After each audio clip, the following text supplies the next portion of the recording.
नमस्कार दोस्तों। मेरा नाम है राजकुमार और देख लिए मैंने सलार, जो कि मोस्ट अवेटेड मूवी थी इस साल की। और भाई साहब, देखने के बाद वाकई में समझ में आ गया कि ये क्यों थी। क्योंकि भाई जिस तरीके का इसमें एक्शन दिखाया गया है, जो बिल्डअप लिया गया है, जो साथ में म्यूजिक रवि बसरूर का बज रहा है बैकग्राउंड में, जिस तरीके के जो गाने साइड में सिचुएशनल सॉन्ग चल रहे हैं।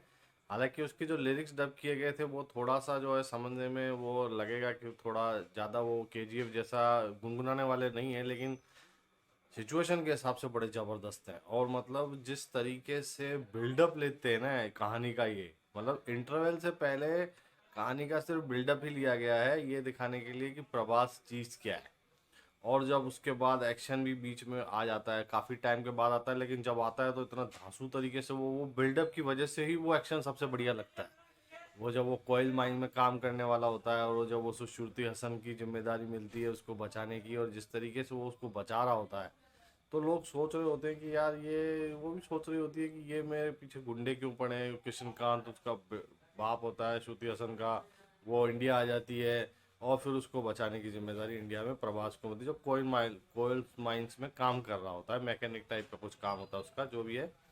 तो वो मतलब उसी कहानी को आगे बढ़ाते बढ़ाते फिर बैकग्राउंड में कहानी जब सेकेंड हाफ में जाती है, और वहाँ जब रिवील होते हैं वहाँ का जो खानसार होता है, उस खानसार के अंदर किस तरह के राज्य होते हैं, कितने पद होते हैं, क्या वोटिंग होती है, क्या प्रोसीजर होता है वहाँ पर गद्दी पे बैठने का, कितने लोग, मतलब जैसे संसद भवन में सीटें होती हैं और किस तरीके से वोटिंग्स होती हैं और किस तरीके से सीज फायर होता है। ये जो चीज़ें टेक्निकली दिखाई गई, ये प्रशांत नील भाई बवाल मचा दिया बंदे ने यार। मतलब एक्शन भी दिखा रहा है, साथ में ये चीज़ों को भी दिखा रहा है, तो वो भी फिक्शनल एक बनाया है, एक राज्य है जो इंडिया के अंदर, वो चलो ठीक है, लेकिन फिक्शनल में भी उसने इस तरीके से बंदे ने दिखाया है प्रशांत नील भाई साहब। मतलब यार सैल्यूट है आपको। मतलब केजीएफ वाले फॉर्मूला को भले ही इसमें थोड़ा बहुत यूज़ जरूर किया गया हो कि वो बिल्डअप वाला सीन और ये बैकग्राउंड में स्टोरी, लेकिन पूरी कहानी एकदम अलग है। अब ये कई लोग बोल रहे हैं वो उग्रम का रीमेक है, क्या है।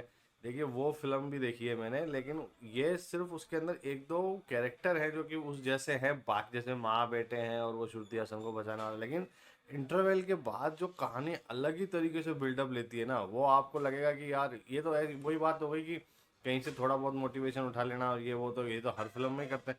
लेकिन यहाँ पे आप देखिए कि कहानी किस तरीके से रफ्तार से जा रही है, और एक काली माता वाला एक्शन सीन, भाई बवाल एक्शन सीन है यार।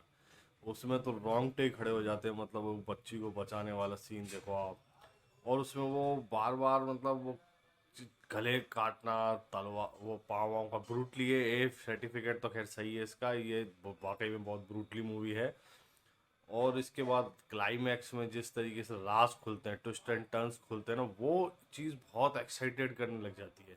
मतलब पूरी मूवी भले ही 3 घंटे की है, लेकिन आपको कहीं भी महसूस नहीं होगा। मतलब वही जैसे एनिमल में हुआ था ना, वही वाला सीन यहाँ हो गया है। और यहाँ भी भाई साहब कहानी जो है वो इतनी रफ्तार के साथ बढ़ रही है कि हर एक ट्विस्ट और टर्न पे मज़ा आने लग जाता है। मतलब कहीं से भी फिल्म कहीं से खिंची हुई नहीं लग रही, कहीं से भी फिल्म डल नहीं लग रही। शुरू में बिल्डअप लेने के लिए कहानी बताई गई, माँ माँ का जो दर्द बताया गया है कि भाई माँ नहीं चाहती कि बेटा जो है खून खराबों में फंसे, लेकिन उसके बावजूद भी जब बात आ जाती है किसी की इज्जत पे या किसी पे, तो फिर जब माँ खुद ही अलाउ कर देती है ना, तो वो अपने आप ही जो है ना रोंगटे खड़े होना शुरू हो जाते हैं, पूरी पब्लिक के चिल्लाना चालू कि भैया अब आएगा एक्शन। तो यही चीज़ें हैं कुछ जो प्रशांत नील डेवलप करते हो।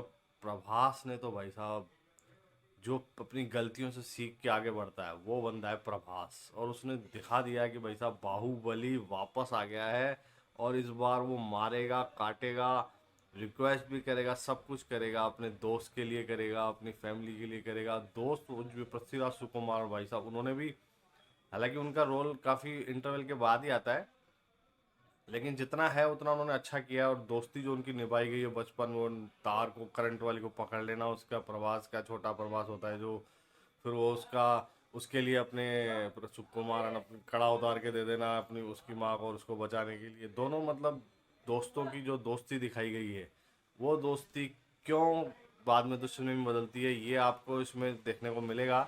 लेकिन उसका पूरा आपको देखने को मिलेगा अगले भाग में, क्योंकि इसका भाई साहब एंड में बता दिया गया है कि सेकंड पार्ट बनेगा शौर्यंगा के नाम से जो है।